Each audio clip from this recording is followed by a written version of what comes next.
السلام علیکم ورحمۃ اللہ وبرکاتہ، نحمدہ ونصلی علی رسولہ الکریم، اما بعد فاعوذ باللہ من الشیطان الرجیم، بسم اللہ الرحمن الرحیم، رب اشرح لی صدری ویسر لی امری واحلل عقدۃ من لسانی یفقہوا قولی۔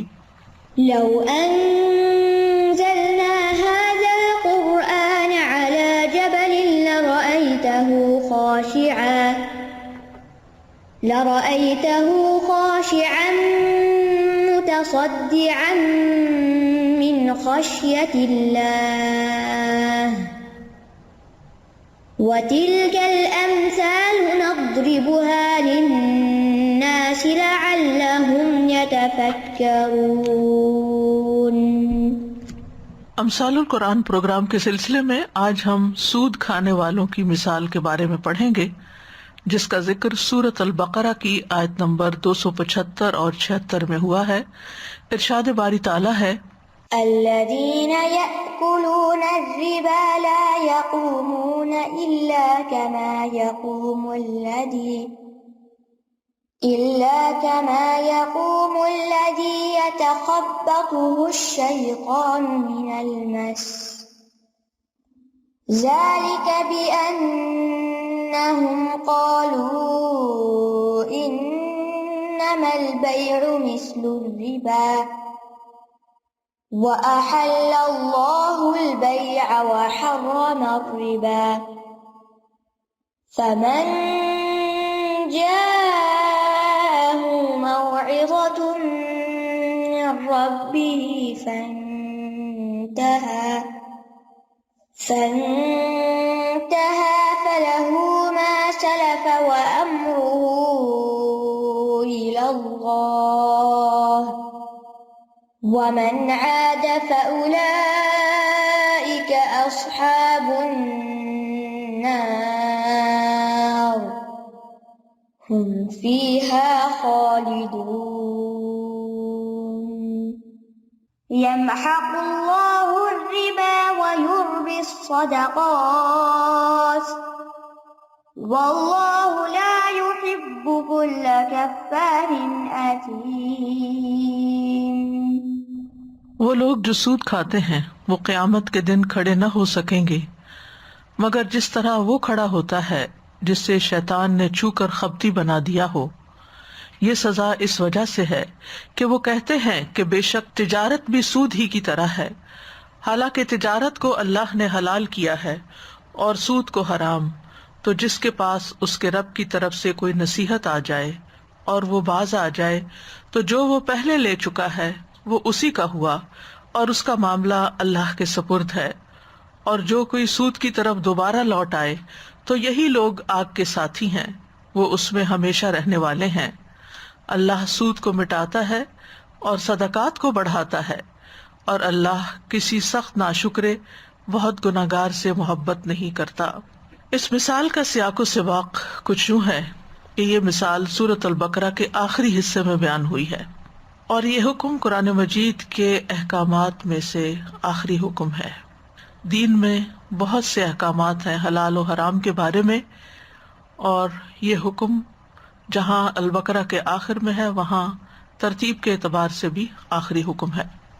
اس حکم سے پہلے ہم دیکھتے ہیں کہ اللہ سبحانہ وتعالیٰ نے خرچ کرنے سے متعلق بہت سی ترغیب دی اور کئی مثالیں بیان کی، پھر طیب کمائی میں سے خرچ کرنے کا حکم دیا اور خبیث کی مذمت بیان کی، جیسے آیت نمبر 267 سورۃ البقرہ میں فرمایا، یا ایھا الذین آمنوا انفقوا من طیبات ما کسبتم ومما اخرجنا لکم من الارض ولا تیمموا الخبیث منہ۔ اے لوگو جو ایمان لائے ہو، ان پاکیزہ چیزوں میں سے خرچ کرو جو تم نے کمائی ہیں اور جو ہم نے تمہارے لیے زمین سے نکالی ہیں، اور جو تم خرچ کرتے ہو اس میں سے خراب چیز دینے کا ارادہ نہ کرو جبکہ تم خود اس کو لینے والے نہیں ہو، مگر یہ کہ تم اس بارے میں چشم پوشی کر جاؤ، اور جان لو کہ بے شک اللہ بہت بے نیاز ہے، بہت تعریف والا ہے۔ پھر اللہ سبحانہ تعالیٰ ان لوگوں کی تعریف بیان کرتے ہیں جو اللہ کے راستے میں دن رات چھپے اور علانیہ خرچ کرتے ہیں۔ اس کے بعد یہ مثال بیان کی گئی ہے، یعنی اللہ کی راہ میں خرچ کرنے والوں کے لیے اجر عظیم کا وعدہ ہے، گناہوں کی معافی کا وعدہ ہے، اور اس کے بعد یہ بتایا گیا کہ سود لینے والوں اور لوگوں کا مال حرام طریقے سے کھانے والوں کے لیے سزا بھی ہے۔ تو جو اپنی زندگی میں صحیح طریقے اختیار کرے گا وہ اجر پائے گا، اور جو غلط راہوں پر چلے گا اس کے لیے سزا بھی مقرر کی گئی ہے۔ تو یہاں پر ہم مزید وضاحت اس کی دیکھتے ہیں۔ اللہ تعالیٰ فرماتے ہیں الذین یأکلون الربا، وہ لوگ جو ربا کھاتے ہیں، یعنی وہ لوگ جو سود لیتے ہیں، وہ اس سے کھانے کی صورت میں یا پینے کی صورت میں یا لباس پہننے یا رہائش وغیرہ سے فائدہ اٹھانے، یعنی کسی بھی شکل میں جو سود کا لین دین کرتے ہیں۔ لیکن کھانے کا ذکر خاص طور پر اس لیے کیا گیا، یعنی یہ نہیں کہا گیا جو سود لیتے ہیں یا سود دیتے ہیں، بلکہ سود کھاتے ہیں۔ تو کھانے کا ذکر اس لیے کیا گیا کہ فائدہ اٹھانے کی تمام صورتوں میں سب سے عام صورت اور انسان زیادہ تر جس چیز پر مال خرچ کرتا ہے وہ کھانا ہی ہوتا ہے۔ تو یہاں پر لفظ کھانا استعمال ہوا، اور پھر اس کے ساتھ کیا کھانا؟ ربا کھانا۔ ابو بکر جساس کہتے ہیں کہ ربا کے معنی زیادتی اور اضافے کے ہیں، یعنی ربا یربو سے ہے۔ اسی سے لفظ رابیہ ہے جس کا معنی ہے ابری ہوئی زمین، یعنی جو زمین دوسری زمین کے مقابلے میں اونچی ہو، کیونکہ وہ اپنی ارد گرد کی زمین کے مقابلے میں بلند ہوتی ہے۔ اسی سے لفظ ربوہ بھی نکلا ہے جس کا ذکر سورۃ البقرہ میں بھی ہوتا ہے، جس کا معنی ٹیلا یا بلند جگہ ہے۔ اور اسی سے محاورہ بھی ہے عربی میں، اربا فلان علی فلان، کہ فلاں شخص فلاں سے قول یا فعل میں بڑھ گیا، یعنی اس پر غالب آ گیا۔ تو شریعت کی اصطلاح میں قرض دے کر اصل مال جو دیا ہو اس سے زیادہ واپس لینا ربا کہلاتا ہے، اور اردو میں اس کے لیے سود کا لفظ استعمال ہوتا ہے۔ اور یہ سود دو قسم کا ہوتا ہے، جس کو ربا الفضل اور ربا النسیئہ کہا جاتا ہے۔ فضل جس کا معنی زائد ہوتا ہے، اس سود کو کہتے ہیں جو 6 چیزوں میں کمی بیشی یا نقد یا ادھار کی وجہ سے ہوتا ہے، جس کی تفصیل حدیث میں آتی ہے۔ مثلا گندم کا گندم سے تبادلہ کرنا، تو فرمایا گیا ایک تو یہ کہ برابر سرابر ہو، دوسرے یہ کہ نقد ہو، ہاتھوں ہاتھ ہو۔ تو اس میں کمی بیشی ہوگی تب بھی، اور اگر ہاتھوں ہاتھ لینے کی بجائے ایک نقد اور دوسرا ادھار یا دونوں ہی ادھار ہوں تو دونوں صورتوں میں سود کہلائے گا۔ تو اگر تبادلہ کیا جا رہا ہے تو جیسی چیز دی جا رہی ہے ویسی ہی واپس لی جائے۔ مثلا آپ نے کسی کو گندم ادھار دی ہے، پہلے زمانے میں یہ ہوتا تھا کہ لوگ کھانے پینے کی چیزیں ایک دوسرے سے ادھار لے لیتے تھے، اور پھر جب ان کی فصل آتی تو وہ واپس لوٹا دیتے تھے۔ تو جب واپس لوٹائیں تو اتنی ہی لوٹائیں، نہ کہ اس سے زیادہ کر کے لوٹائیں، اور اسی طرح آمنے سامنے لین دین اس کا ہو۔ ربا النسیئہ کا مطلب ہے کسی کو مخصوص مدت کے لیے اس شرط پر پیسہ دینا یا قرض دینا کہ واپسی اصل سے زیادہ ہوگی۔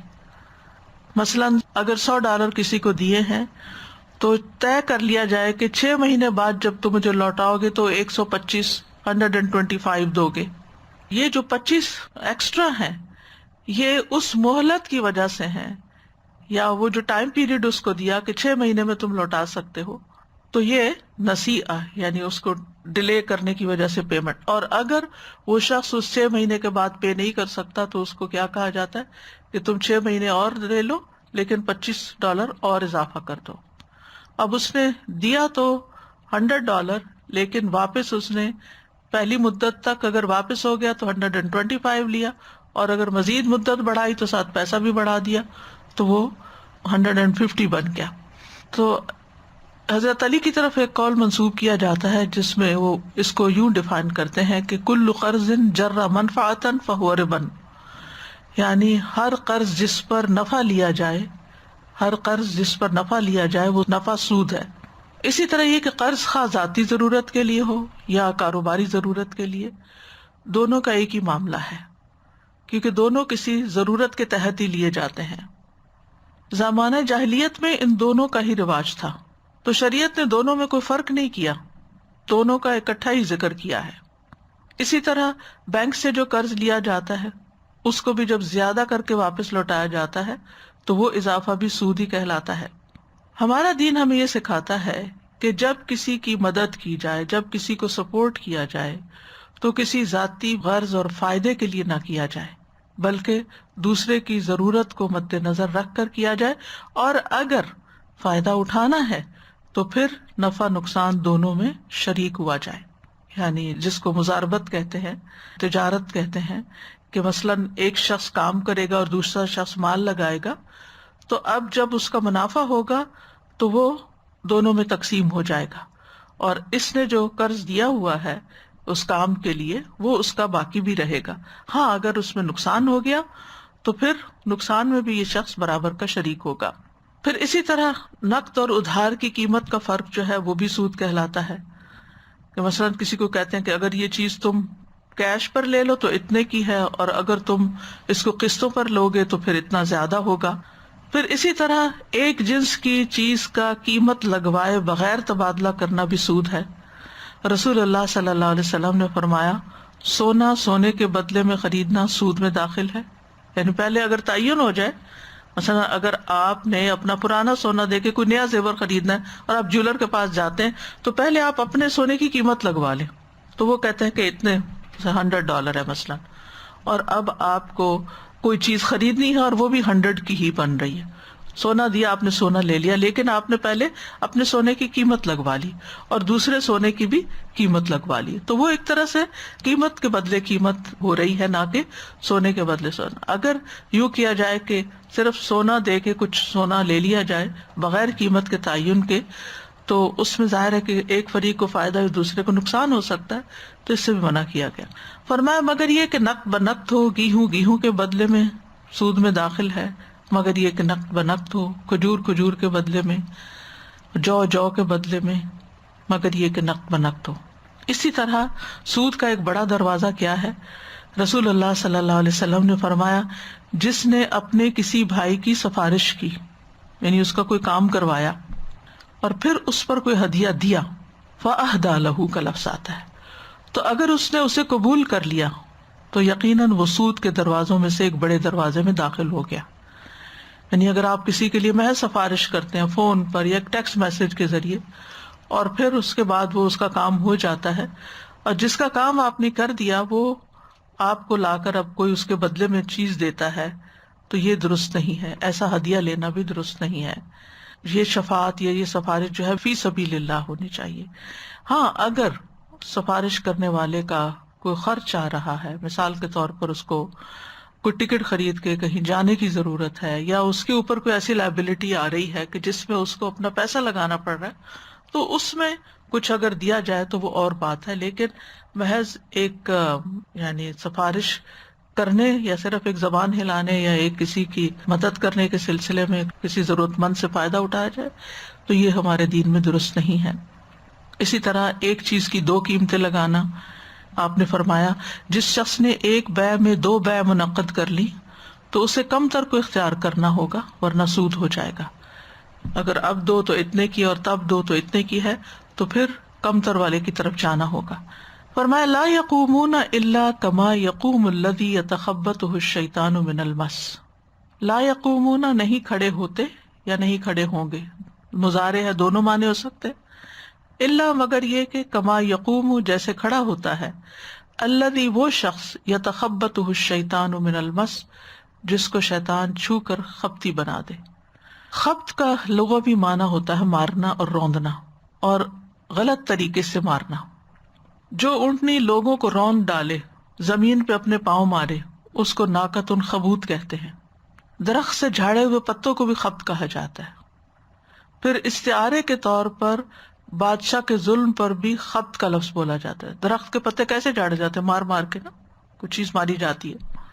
تو ظالم بادشاہ کو بھی خبوط کہا جاتا ہے. تو یتخبط شیطان کا مطلب کیا ہے کہ شیطان کا آدمی کو نقصان پہنچانا، خصوصاً اس کے دماغ پر حملہ آور ہونا. اور کئی احادیث اور آیات سے یہ بات ثابت ہے. شیطان کا کچوکا لگانا جیسے استحاضہ کے سلسلے میں آتا ہے، غصہ دلانا جو بھی شیطان کی طرف سے ہوتا ہے، بہکا کر حیران چھوڑ دینا، تکلیف یا بیماری میں مبتلا کر دینا، جیسے حضرت ایوب علیہ السلام نے کہا تھا انی مسنی الشیطان بنصب و عذاب، بھلوا دینا چیزوں کو، وما انسانیہ الا الشیطان ان اذکرہ، جیسے قرآن میں آتا ہے، وسوسے ڈالنا، من شر الوسواس الخناس۔ تو یہ شیطان کے مختلف طریقے ہیں جن کے ذریعے وہ انسان کو نقصان پہنچاتا ہے۔ اور مس کا لفظی معنی ہوتا ہے ہاتھ سے ٹٹولنا، کسی چیز کو چھونا، لیکن پھر یہ مجازی معنوں میں بھی استعمال ہوتا ہے، یعنی مسکم الضر، تمہیں کسی تکلیف نے چھو لیا، یعنی اس کا یہ مطلب نہیں اس سے آ کے ہاتھ مارا، مطلب یہ کہ وہ تمہارے جسم کو لاحق ہو گئی، تم اس کو محسوس کرے، کیونکہ جب آپ اپنا ہاتھ کسی چیز پر رکھتے ہیں، اپنے جسم کے دوسرے حصے پر، اپنے پر یا کسی پر، تو وہ اس کو محسوس کرتا ہے۔ تو اسی طرح ہاتھ سے کسی چیز کو ٹٹولنے کے لیے بھی استعمال ہوتا ہے۔ پھر بطور استعارہ کسی جن کے چمٹنے اور مجنون ہونے کے لیے بھی استعمال ہوتا ہے، مس الشیطان، یعنی عربی میں مس کہتے ہیں اس کو جب شیطان انسان کو چمٹ جاتا ہے اور اس کو مجنون یا دیوانہ بنا دیتا ہے، اور وہ اپنے آپ میں نہیں رہتا، وہ بہکی بہکی باتیں کرتا ہے، یا کوئی اور پرسنالٹی بن جاتا ہے، کسی اور پرسنالٹی میں ڈھل جاتا ہے، آواز بدل جاتی ہے بعض اوقات، اس کی کئی علامات ہوتی ہیں، یعنی وہ آپے سے باہر ہو جاتا ہے، وہ شخص نہیں رہتا۔ جیسے غصہ بھی کسی کو دلایا جائے تو آپ دیکھیں وہ شخص، وہ عقل مند شخص نہیں رہتا، آپے سے باہر ہو جاتا ہے۔ تو آیت کا مطلب یہ ہے کہ ایسے لوگ اس طرح کھڑے ہوتے ہیں یا کھڑے ہوں گے جیسے وہ شخص کہ جس کو جن چمٹا ہوا ہو اور وہ مخبوط الحواس ہو، جیسے اردو میں بھی مخبوط الحواس انسان کہتے ہیں نا، کھڑے ہوتے ہیں کا نظارہ آپ اسٹاک ایکسچینج میں دیکھیں کہ کس طرح وہ آوازیں دے رہے ہوتے ہیں اور کس طرح چیخ چلا رہے ہوتے ہیں، اور بالکل اس قسم کی حرکات کرتے ہیں کہ انسان حیران ہو جاتا ہے۔ عمومی طور پر علماء نے اس کا معنی کیا کیا ہے کہ قیامت کے دن جب وہ اپنی قبر سے اٹھے گا تو اس وقت اس کا یہ حال ہوگا کہ جیسے اس کو کسی نے دیوانہ کر رکھا، یعنی پاگلوں جیسی حرکتیں کر رہا ہوگا۔ اور ہمیں ایک دعا بھی سکھائی گئی ہے کہ اللہ موت کے وقت ہمیں شیطان کے قبض سے محفوظ رکھے، وَأَن يَتَخَبَّطَنِيَ الشَّيْطَانُ عِندَ الْمَوْتِ، کہ موت کے وقت وہ میرا دماغ نہ پھیر دے کہ مجھے لا الہ الا اللہ بھول جائے یا میں بہکی بہکی باتیں کرنے لگوں۔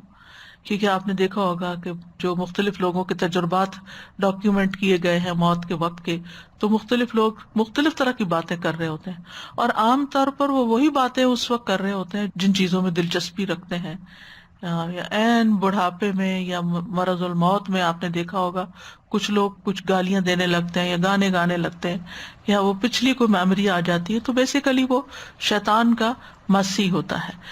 انسان صحت کی حالت میں تو اپنے اذکار پڑھتا ہے، دعائیں پڑھتا ہے، قرآن پڑھتا ہے، تو وہ شیطان کے شر سے محفوظ رہتا ہے، لیکن بیماری کی حالت میں یا شدید بڑھاپے میں یا اگر جیسے ڈیمنشیا وغیرہ ہو جاتا ہے تو بعض اوقات انسان اپنے آپ میں نہیں رہتا، تو اس کے لیے بھی دعا کرنی چاہیے کہ اللہ ہماری آخری عمر جو ہے یا ہمارا آخری وقت جو ہے اس میں ہمیں شیطان کے مس سے محفوظ رکھے، اور اللہ سبحانہ وتعالیٰ اس سود کی لعنت سے محفوظ رکھے کہ جو انسان کو خبتی بناتی ہے اور انسان کے ہوش و حواس کو خراب کر دیتی ہے۔ تو قیامت کے دن وہ اپنی قبروں سے اس طرح کھڑے ہوں گے جیسے وہ شخص کھڑا ہوتا ہے جس کو جن چمٹا ہوا ہوتا ہے، یعنی جس پہ جن کا دورہ پڑا ہوا ہوتا ہے، جس کو وہ دیوانہ بنا چکا ہوتا ہے۔ مطلب قیامت کے دن سود خوروں کی خاص نشانی یہ ہوگی کہ لوگ اس سے پہچان لیں گے کہ یہ شخص دنیا میں سود خواری کرتا تھا۔ ابن عباس کہتے ہیں سود خار قیامت کے دن اس طرح اٹھایا جائے گا کہ وہ دیوانہ ہوگا اور اس کا گلا گھٹا ہوا ہوگا، ابن کثیر نے اس کو مینشن کیا۔ اور یہ بھی کہا گیا ہے کہ وہ قیامت کے دن سیدھا کھڑا نہ ہو سکے گا، اٹھے گا اور گرے گا، اٹھے گا اور گرے گا، جیسے ایک دیوانہ انسان کرتا ہے۔ اور یہ معنی بھی کیا گیا ہے کہ وہ اپنی قبروں سے جب اٹھائے جائیں گے تو قبروں سے تیزی سے دوڑتے ہوئے نکلیں گے، یخرجون من الاجداث سراعا، سوائے سود خاروں کے کہ وہ اٹھیں گے اور گریں گے۔ اللہ تعالیٰ قیامت کے دن ان کے پیٹوں کو بہت بڑا کر دے گا اور ان کا جسم اتنا بھاری ہو جائے گا کہ وہ کھڑے ہونے کی کوشش کریں گے تو گر پڑیں گے، تیز چلنے کی کوشش کریں گے لیکن چل نہ پائیں گے۔ اسی طرح مس سے مراد شیطان کی اتباع بھی لی گئی ہے کہ شیطان کی پیروی کریں گے، یعنی اس سے مراد وہ لوگ ہیں جو شیطان کی پیروی کرتے ہیں، جیسا کہ اللہ سبحانہ تعالیٰ کا یہ فرمان ہے ان الذین اتقوا اذا مسهم طائف من الشیطان تذکروا فاذا هم مبصرون، بے شک وہ لوگ جو اللہ سے ڈرتے ہیں انہیں جب کوئی شیطانی وسوسہ چھو بھی جاتا ہے تو چونک پڑتے ہیں. یعنی اگر کوئی منفی خیال ان کے اندر سے بھی گزرتا ہے تو ان کو سمجھ آ جاتی کہ دس از ناٹ رائٹ، وہ اپنا محاسبہ خود کر لیتے ہیں اور پھر فوراً اللہ کی طرف رجوع کرتے اور صحیح صورتحال دیکھنے لگتے ہیں. کیونکہ شیطان ہر وقت انسان کو شہوات کی تکمیل کی دعوت دیتا ہے کہ تم یہ خواہش پوری کر لو، وہ غلط کام کر لو، یعنی حرام چیزوں کی طرف لے جاتا ہے، پھسلانے کی کوشش کرتا ہے. تو جو تقوی والے ہوتے ہیں وہ محتاط ہو جاتے ہیں، نہیں یہ تو کسی متقی کا راستہ نہیں ہو سکتا، یہ تو غلط کام ہے، حرام کام ہے. پھر یہ بھی معنی کیا گیا ہے کہ شیطان کے پیچھے لگنے والے کی زندگی بے چین اور بے قرار ہو جاتی ہے. یعنی شیطانی مس جو ہے انسان کو جب فطرت سے ہٹاتا ہے تو پھر انسان کے اندر کا چین لٹ جاتا ہے. پھر یہ بھی کہا گیا کہ سود خار جو ہے وہ دنیا کے محبت میں اس حد تک بڑھ جاتا ہے اور ہلکان ہو جاتا ہے، یعنی گویا وہ عقل مند انسان ہی نہیں رہا، اس پہ پاگل پن کا دورہ پڑا ہوا ہے. جس طرح ایسا شخص مال کی محبت میں پاگل پن کا مظاہرہ کرتا ہے تو قیامت کے دن بھی دیوانہ بن کر ہی اٹھے گا. اور جس طرح مجنون انسان سے قوت تمیز ختم ہو جاتی ہے، ایسے ہی سود خار سے حلال و حرام کی تمیز ختم ہو جاتی ہے، جائز اور ناجائز کی تمیز ختم ہو جاتی ہے. یعنی جس شخص کو جن چمٹ جاتا ہے اس کے ڈسیزن پار جو ہے وہ متاثر ہوتی ہے، وہ اچھے اور برے، مفید اور غیر مفید، خیر شر میں فرق نہیں کر پاتا. تو سود خار کا بھی یہی حال ہوتا ہے کہ اس کو وہ تمیز نہیں رہتی، یعنی ان کی عقلیں سلب ہو جاتی ہیں، دیوانوں جیسی حرکتیں کرنے لگتے ہیں اور ان کے رویے نارمل نہیں رہتے، ان کے اندر سے انسانیت کا احساس ختم ہو جاتا ہے. بعض لوگ اس بات کا انکار کرتے کہ یہ کیسے ممکن ہے کہ شیطان انسان کے جسم میں داخل ہو جائے یا شیطان انسان کے اوپر حاوی ہو جائے. لیکن یہاں اس آیت میں جو مثال دی گئی ہے اس سے واضح طور پر پتہ چلتا ہے کہ یتخبطہ الشیطان من المس، یعنی شیطان یا جن جو ہے وہ انسان کو مس کر کے خبتی بنا سکتا ہے، اس کے اوپر حاوی ہو سکتا ہے جب وہ کمزور پڑتا ہے. یہاں وجہ بتائی گی کہ ایسا کیوں ہوتا ہے. فرمایا ذالک بانہم قالوا انما البیع مثل الربا، یہ اس وجہ سے کہ وہ کہتے ہیں کہ تجارت بھی سود ہی کی طرح ہے. یعنی جاہلیت میں بھی لوگ تجارت اور سود کو ایک ہی سمجھتے تھے، وہ اپنے لیے حلال سمجھتے تھے. یعنی جب مقروض سے مال واپس لینا ہوتا تو وہ زیادہ لیتے اور اگر وہ نہیں دے سکتا تھا تو مزید بڑھا دیتے. تو کہتے کہ جیسے تجارت میں فائدہ ہوتا ہے اسی طرح ہم اپنے مال پر فائدہ حاصل کرتے ہیں. تو یہاں انہوں نے تجارت اور سود کے فرق کو نہیں سمجھا ہوتا، جس کی وجہ سے وہ ہٹ دھرمی کے ساتھ ان دونوں چیزوں کو ایک ہی سمجھتے ہیں، حالانکہ دونوں کے درمیان فرق ہے. اور ان میں سے سب سے بڑا اور بنیادی فرق یہ ہے کہ ایک کو اللہ نے حلال قرار دیا ہے وَأَحَلَّ اللَّهُ الْبَيْعَ، اور دوسرے کو حرام وَحَرَّمَ الرِّبَا کہا ہے. تو دونوں برابر کیسے ہو سکتے ہیں کہ جس کو اللہ حلال کر دے اور جس کو اللہ حرام قرار دے دے، تو حلال اور حرام تو برابر نہیں ہو سکتے. اور یہ فرق بھی ہوتا ہے کہ تجارت میں تو نفع بھی ہوتا ہے، نقصان بھی ہوتا ہے، جبکہ سودی قرض لینے والے کو نقصان تو ہوتا ہی نہیں ہے، ہر حال میں نفع ہوتا ہے اور بعض اوقات نفع پر نفع ہوتا چلا جاتا ہے، نفع بڑھتا چلا جاتا ہے. تو سود جو ہے ظلم اور مفت خوری کی ایک بدترین مثال ہے. پھر فرمایا وَأَحَلَّ اللَّهُ الْبَيْعَ وَحَرَّمَ الرِّبَا، اللہ نے تجارت کو حلال قرار دیا اور ربا کو حرام قرار دیا.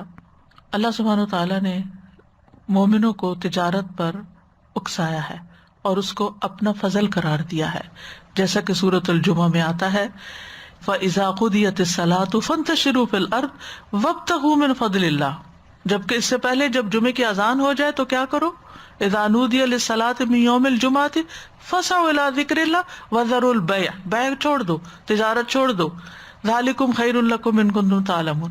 لیکن اس کے بعد جب جمعہ ادا ہو جائے تو پھر کیا ہے، پھر دوبارہ تجارت میں مشغول ہو جاؤ، یعنی اپنا کام کاج کرو. حتیٰ کہ عبادت کے دن بھی اپنے کام کو جاری رکھنا عبادت ادا کرنے کے بعد یہ پسندیدہ ہے. تجارت انبیاء کی سنت رہی ہے. رسول اللہ صلی اللہ علیہ وسلم نے فرمایا کسی انسان نے کبھی اس سے بہتر کھانا نہیں کھایا جو خود اپنے ہاتھوں سے کما کر کھاتا ہے، اور بے شک اللہ کے نبی داؤد علیہ السلام بھی اپنے ہاتھ سے کام کر کے کھایا کرتے تھے. کسی شخص نے نبی صلی اللہ علیہ وسلم سے سب سے افضل کمائی کے بارے میں پوچھا تو آپ نے فرمایا مقبول تجارت اور انسان کا اپنے ہاتھ سے محنت مزدوری کرنا. یعنی افضل کمائی کیا ہے؟ بزنس کرنا، اور اگر بزنس نہیں کر سکتے تو اپنے ہاتھ سے محنت مزدوری کوئی کرنا، کوئی اسکل سیکھنا، کوئی ہنر اختیار کرنا، اس طرح کا کوئی پیشہ اختیار کرنا. پھر فرمایا فمن جاءہ موعظۃ من ربہ فانتہی فلہ ما سلف، جس کے پاس اس کے رب کی طرف سے کوئی نصیحت آ جائے پھر وہ رک جائے نصیحت سننے کے بعد، تو جو پیچھے ہو چکا لین دین، ایسی غلط کام اللہ تعالیٰ کے ذمہ ہے اس کو معاف کرنا یا اس کا بدلہ لینا یا جو بھی، وہ پھر امید ہے کہ معاف ہو جائے گا. یعنی پیچھے جو ہو چکا سو ہو چکا. فلہ ما سلف، سدی کہتے ہیں اس کا مطلب یہ کہ سود کی حرمت سے پہلے لیے گئے سود کا حکم بیان کیا جا رہا ہے کہ حرام ہونے کے بعد جو پہلے یہ لے چکا ہے اب اس سے واپسی کا مطالبہ نہیں کیا جائے گا. اس کا معاملہ اللہ کے سپرد ہے. اب وہ کتنی توبہ کرتا ہے، کتنا نادم ہے اپنے غلط کرنے پر، اس کے مطابق اللہ تعالیٰ اس کا فیصلہ کرے گا کہ اس نے جو کچھ کیا وہ اس کو جائز حلال سمجھ کے کیا یا اس نے غلطی کی اور اس پر وہ شرمندہ ہے. اب یہ ہے کہ اگر کوئی شخص حرمت کو جانتا ہے اور جان بوجھ کے غلط کام کرتا ہے تو اس کا معاملہ بھی پھر اللہ کے حوالے ہے. اللہ ہی دلوں کے حال جانتا ہے اور لوگوں کے مسائل کو جانتا ہے، لیکن بہرحال اللہ سبحانہ وتعالیٰ نے اس کو اپنے ذمے لیا ہے. وَأَمْرُهُ إِلَى اللَّهِ، اس کا معاملہ اللہ کے ذمے ہے. یعنی اس کا محاسبہ کرنا، اس کا بدلہ لینا، اس کو معاف کرنا یا سزا دینا، یہ سب کچھ اللہ تعالیٰ کے اختیار میں ہے. اور اس کو توبہ کی توفیق دینا یا اس کو سزا دینا، یہ سب کچھ اللہ کا فیصلہ ہے. ومن عاد، اور جو پھر لوٹ آئے یعنی توبہ کرے پھر دوبارہ کام وہی شروع کر دے، فاولئک اصحاب النار ہم فیہا خالدون، تو یہ آگ والے ہیں جس میں وہ ہمیشہ رہیں گے. یعنی نصیحت آنے کے باوجود بھی وہ اب توبہ نہ کرے، اپنے غلط کام سے نہ رکے، تو پھر ان کا انجام یہ ہے. یہ یاد رکھیے کہ خلود فی النار جو ہے کبیرہ گناہوں پر، وہ غیر مسلموں کے لیے ہے. جو لا الہ الا اللہ پڑھتا ہو اس کے لیے ہمیشہ کے لیے کبیرہ گناہ بھی ہوں، جیسے کہ خوارج کا کہنا تھا کہ کبیرہ گناہ کا مرتکب کافر ہو جاتا ہے اور وہ کافروں کی طرح جہنم میں ہمیشہ رہے گا. تو دوسری احادیث سے پتہ چلتا ہے کہ ایسا نہیں ہے، لیکن بہرحال اگر توبہ کیے بغیر مر جاتا ہے تو پھر یہ سزا اس کی بتائی گئی. پھر فرمایا یمحق اللہ الربا، اللہ سود کو مٹاتا ہے. یعنی اللہ سبحانہ وتعالیٰ سود سے نفرت کرتا ہے اور اس کو یعنی دور کرتا ہے، اس کو کم کرتا ہے. محاق یا یمحق، محق کا مطلب ہوتا ہے آہستہ آہستہ گھٹانا، یعنی تھوڑا تھوڑا کر کے اس کو کم کر دینا، اور مراد یہ کہ بالآخر اس کو ختم کر دینا. کیونکہ ایسے ٹرانزیکشن میں اور ایسے کاموں میں جب لوگ الجھے ہوئے ہوتے ہیں تو یکسر ایک دم سب کچھ ختم کرنا بعض اوقات ممکن نہیں ہوتا. تو بہرحال اللہ سبحانہ وتعالیٰ چاہتا یہی ہے کہ الٹیمیٹلی اس کو ختم کر دیا جائے. یاد رکھیے کہ سودی مال سے کیا ہوا صدقہ جو ہے وہ بھی باطل ہے. قیامت کے دن اللہ تعالیٰ اس کو باطل کر دے گا، اس پر کوئی ثواب نہیں ہوگا بلکہ الٹا گناہ ہوگا. دوسرا یہ کہ سودی مال میں برکت نہیں ہوتی. اللہ تعالیٰ اس مال کی برکت، یمحق اللہ اور ربا میں کیا آتا ہے، اس کی برکت ختم کر دے گا اور اس کے ساتھ آخرت میں اس کو عذاب دے گا. پھر اسی طرح یہ بھی ہے کہ سود کا لین دین جو ہے آفات کے اترنے اور برکت کے چھن جانے کا سبب بنتا ہے. یعنی زندگی میں مصیبتوں کا آنا اور برکتیں چلی جانا، یہ اس کے ایک ریزن پڑتا ہے. اور پھر یہ بھی ہے کہ اللہ کے ہاں وہ بڑھتا نہیں ہے. وما آتیتم من ربا لیربو فی اموال الناس فلا یربو عند اللہ، جو کوئی سودی قرض تم اس لیے دیتے ہو کہ لوگوں کے مال میں بڑھ جائے تو اللہ کے یہاں نہیں بڑھتا. یعنی اللہ تعالیٰ اس میں برکت نہیں ڈالتا، یا یہ کہ اس کا اجر و ثواب نہیں بڑھتا. یہاں یہ یاد رکھیے کہ مال میں ہر طرح کا اضافہ حرام نہیں ہے، صرف مال پر مال کا اضافہ حرام ہے. اگر تجارت میں وہ پیسہ لگایا گیا ہے اور اس پر کوئی نفع لیا جا رہا ہے تو وہ منع نہیں ہے.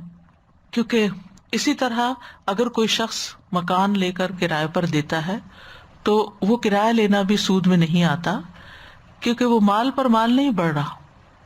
وہ آپ نے اپنی ایک پراپرٹی خریدی جس کو آپ دوسرے کو استعمال کرنے کے لیے دے رہے ہیں، اس سے اس کے اندر ویئر اینڈ ٹیئر بھی ہوتی ہے، اور یعنی اس کے اوپر اس کا کرایہ پہ چڑھانا، اس کا قرضہ وصول کرنا، اس میں انسان کی بہرحال پلاننگ اور محنت اور وہ ساری چیزیں لگتی ہیں.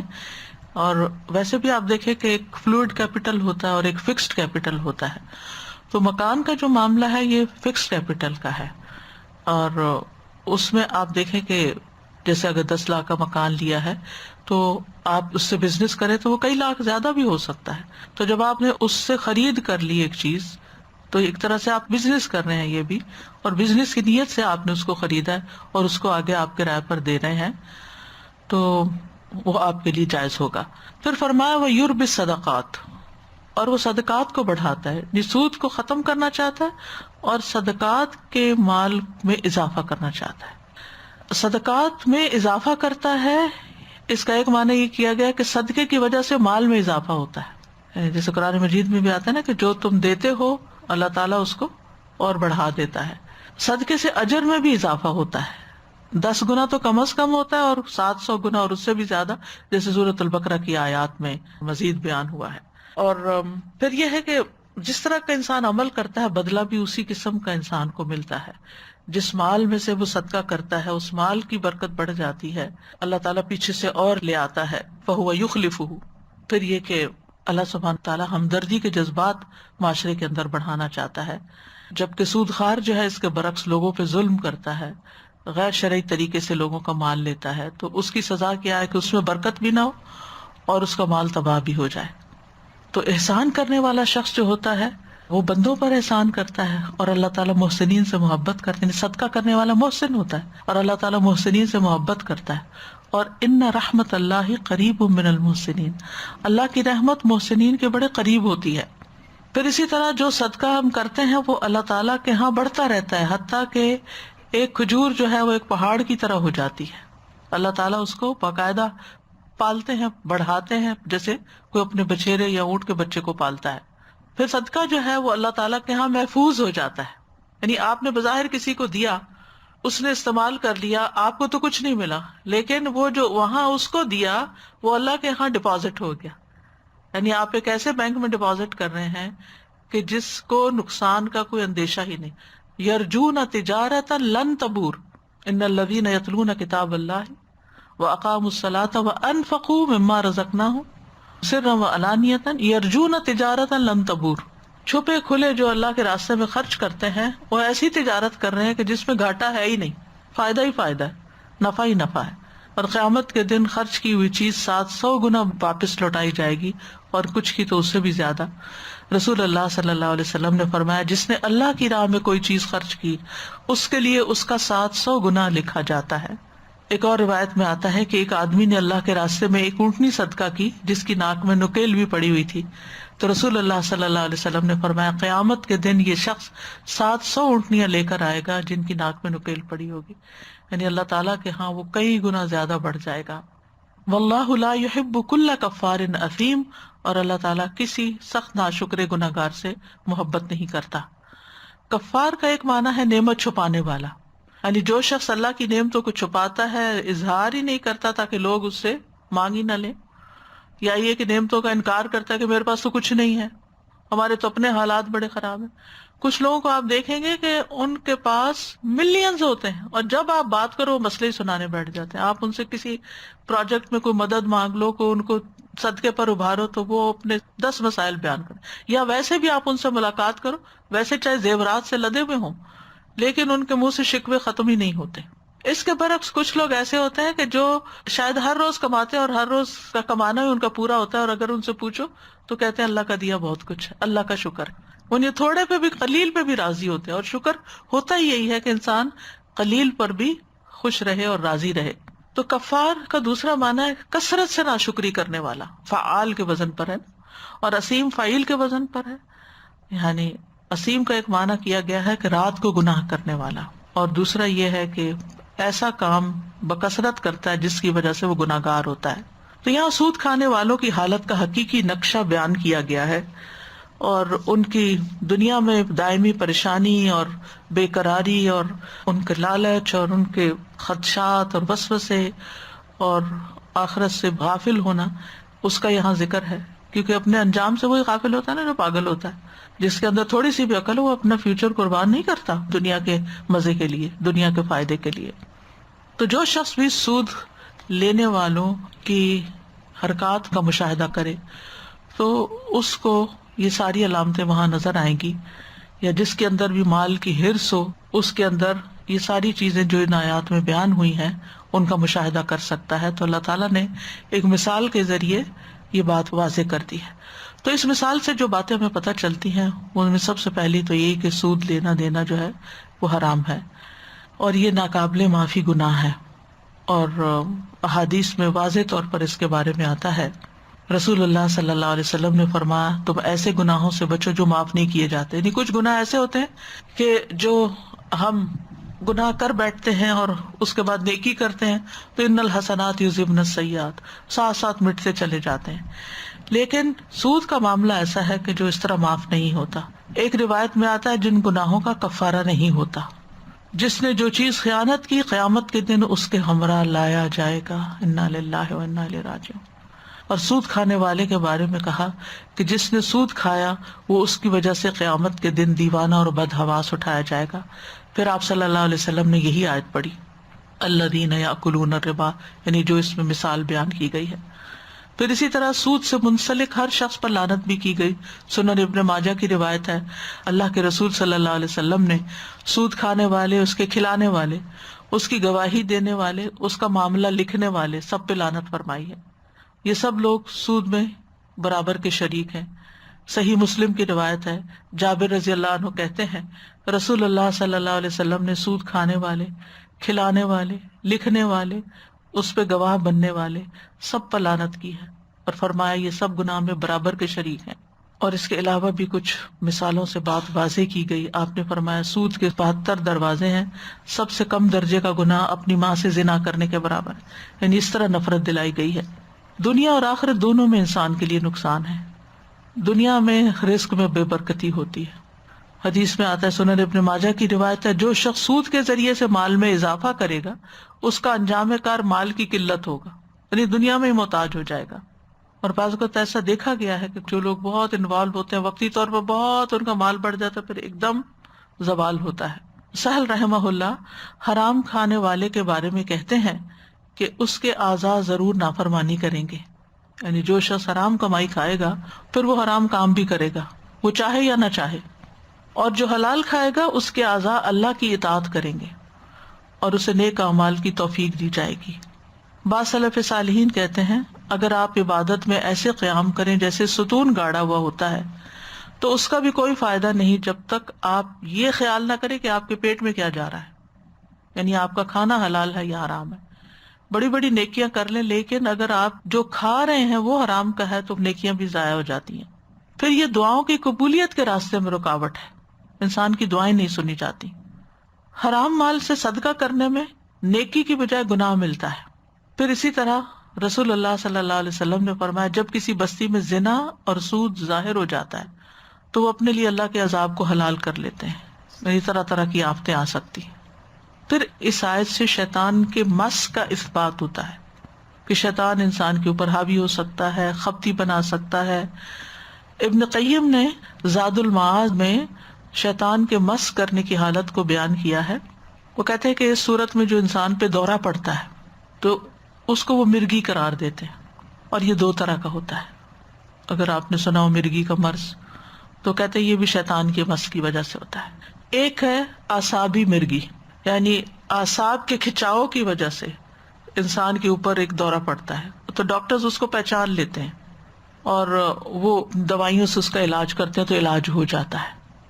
وہ شیطانی مس نہیں ہوتا، وہ جسمانی بیماری ہوتی ہے. یعنی بعض لوگوں کو فٹ پڑ جاتا ہے، کولیپس ہو جاتے ہیں، گر پڑتے ہیں، کوئی دوا کھلائی جائے پلائی جائے وہ بے ہوشی سے ہوش میں آ جاتے ہیں. وہ دوسری قسم کا جو دورہ ہوتا ہے وہ شیطان کی وجہ سے ہوتا ہے، جن کی وجہ سے ہوتا ہے، اور وہ بھی مرغی کی شکل کا ہوتا ہے، جیسے منہ سے جھاگ وغیرہ بہنے لگتی ہے، جھٹکے لگنے لگتے ہیں یا آنکھیں پھر جاتی ہیں. شاید آپ نے ایسا کوئی مریض دیکھا ہو، اتفاق ہوا ہو زندگی میں دیکھنے کا. تو کہتے ہیں کہ اس کا عام طور پر دوائیوں سے علاج نہیں ہوتا، اس کا صرف شرعی ادویات سے علاج ہوتا ہے، جیسے قرآن کی قرات وغیرہ ہے اور ثابت مسنون شدہ اذکار ہیں. تو جنات کا جو مس ہوتا ہے اس کی کئی قسمیں ہوتی ہیں جو علماء نے بیان کی ہیں. نمبر 1 مس طائف، یعنی شیطان انسان پہ حاوی ہوتا ہے کہ انسان کے خیالات میں خلل واقع ہو جاتا ہے وسوسوں کے ذریعے. وَإِمَّا يَنزَغَنَّكَ مِنَ الشَّيْطَانِ نَزْغٌ فَاسْتَعِذْ بِاللَّهِ. اگر شیطان کی طرف سے آپ کو کوئی اکساہٹ محسوس ہو تو کیا کرے؟ اللہ کی پناہ لے لیں. یعنی مثلاً انسان ایک نیک کام کا ارادہ کرتا ہے کہ میں نے حج پہ جانا ہے، وہ شیطان اس کو گھبراہٹ میں ڈال دیتا ہے، وہ کہتا ہے نہ بھائی میں نہیں جا سکتا، میں نہیں کر سکتا. کئی لوگ ایسے ہوتے ہیں کہ سب کچھ ہے، صحت مند ہیں، طاقتور ہیں، جوان ہیں، مال ہے، حالات موافق ہیں، لیکن کسی خاص نیکی کا کام کرتے ہی ان پہ دورہ پڑ جاتا ہے، وہ نہیں کر پاتے، یعنی وہ نروس ہو جاتے ہیں، اس کام کو چھوڑ بیٹھتے ہیں، اٹیک سا ہو جاتا ہے ان کے اوپر، اور وہ جو سوچ رہے ہوتے ہیں یا ان کو جو سجیسٹ کیا جاتا ہے وہ کر نہیں پاتے. خیالات کے اندر شیطان جو ہے انسان کے شامل ہو جاتا ہے. لیکن ایسے موقع پر جو متقی لوگ ہوتے ہیں، اللہ سے ڈرنے والے، تو ان کو جب ایسا کوئی مس طائف ہوتا ہے تو وہ ہوش میں آ جاتے ہیں، ان کو پتہ چل جاتا ہے کہ یہ شیطانی اثر ہے، اور پھر وہ اس سے نکل آتے ہیں، اپنا علاج خود ہی کر لیتے ہیں. اعوذ باللہ پڑھ لیتے ہیں، معوذتین پڑھ لیتے ہیں، آیت الکرسی پڑھ لیتے ہیں، اپنا حصار کرتے ہیں، رات کو سوتے ہوئے اپنے اوپر ہاتھوں پہ جیسے نبی صلی اللہ علیہ وسلم معوذات پڑھ کے اپنے اوپر پھیرتے تھے، چاروں کونوں میں آیت الکرسی پڑھ کے پھونک مارنا وغیرہ. تو یہ چیزیں جو ہے انسان کو اللہ کی پروٹیکشن میں دیتی ہیں اور وہ مس طائف سے محفوظ رہتا ہے. لیکن اس کے باوجود بھی کبھی کبھی انسان کو انگزائٹی کا اٹیک ہو جاتا ہے یا پینک اٹیک ہو جاتا ہے یا کوئی اور اس طرح کی، تو علماء کہتے ہیں کہ یہ شیطانی اثر کی وجہ سے ہوتا ہے. دوسری چیز ہے مس عارض، عارضی طور پر جن کا چمٹنا.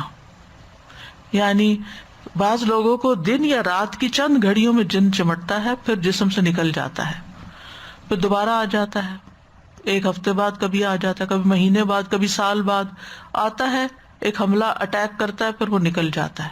پھر مس خارجی، ایک ہے جسم کے اندر داخل ہو جاتا ہے، جیسے وہ نا خون میں دوڑتا ہے.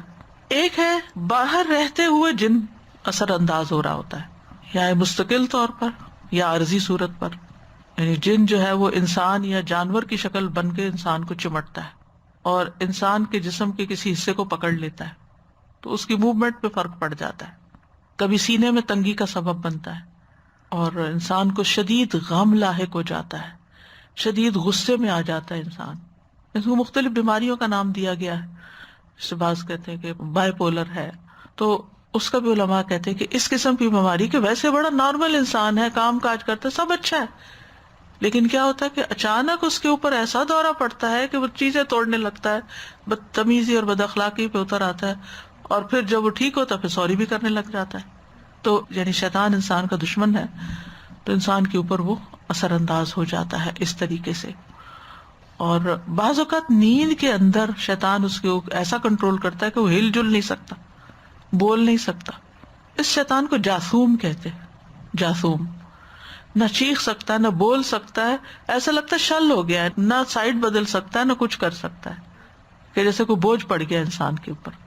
کبھی انسان کے اوپر ایسی پھونک مارتا کہ انسان کی نیند اڑ جاتی، انسان سو نہیں سکتا یا ڈیپ سلیپ میں نہیں جا سکتا. کبھی انسان کے زخمی ہونے یا اس کو ضرب لگنے کا سبب بھی بن جاتا ہے. ایسے لگتا ہے جیسے کسی نے دھکا دے دیا ہو، گرا دیا ہو باقاعدہ. پچھلے دنوں کسی بچی کے اسی طرح کے تکلیف کے بارے میں سنا کہ وہ سیڑھیاں اتر رہی تھی تو ایک دم سلپ ہو گئی، کہ جیسے کسی نے دھکا دیا اور وہ گرتے گرتے نیچے آ گئی. بعض اوقات انسان اچھا بھلا چل رہا ہوتا ہے، اچانک اس کو ایسی ٹھوکر لگتی ہے کہ وہ اس کو سمجھ نہیں آتی کہ کوئی ایسی بظاہر نہ چیز اٹکنے والی تھی، نہ ہی کوئی اور بات تھی. تو اس طرح کی بھی حرکتیں شیطان باہر سے کرتے ہیں. کسی کے ساتھ بھی ہو سکتا ہے اگر انسان نے دعائیں نہیں پڑھی، حصار نہیں کیا اپنا. بعض اوقات جن جو ہے وہ اس طرح نظر آنے لگتا ہے کسی خوبصورت عورت یا مرد کی شکل میں، اور وہ دوسرے فریق سے بدکاری کا مطالبہ کرتے ہیں کہ ہمارے ساتھ غلط کام کرو. تو ایسے مریض پر جب رقیہ پڑھا جاتا ہے تو نیت یہ ہونی چاہیے کہ اللہ تعالیٰ شیطان کو دور کر دے اور مریض کو محفوظ کر دے، اور اگر کوئی جادو ہے تو اس کو باطل کر دے. یعنی جادو کے ذریعے بھی یہ چیزیں کروائی جاتی ہیں. یعنی بعض عامل جو ہوتے ہیں وہ ایسے جنات کو بھیجتے ہیں باقاعدہ کہ جاؤ اس کے اوپر حملہ آور ہو.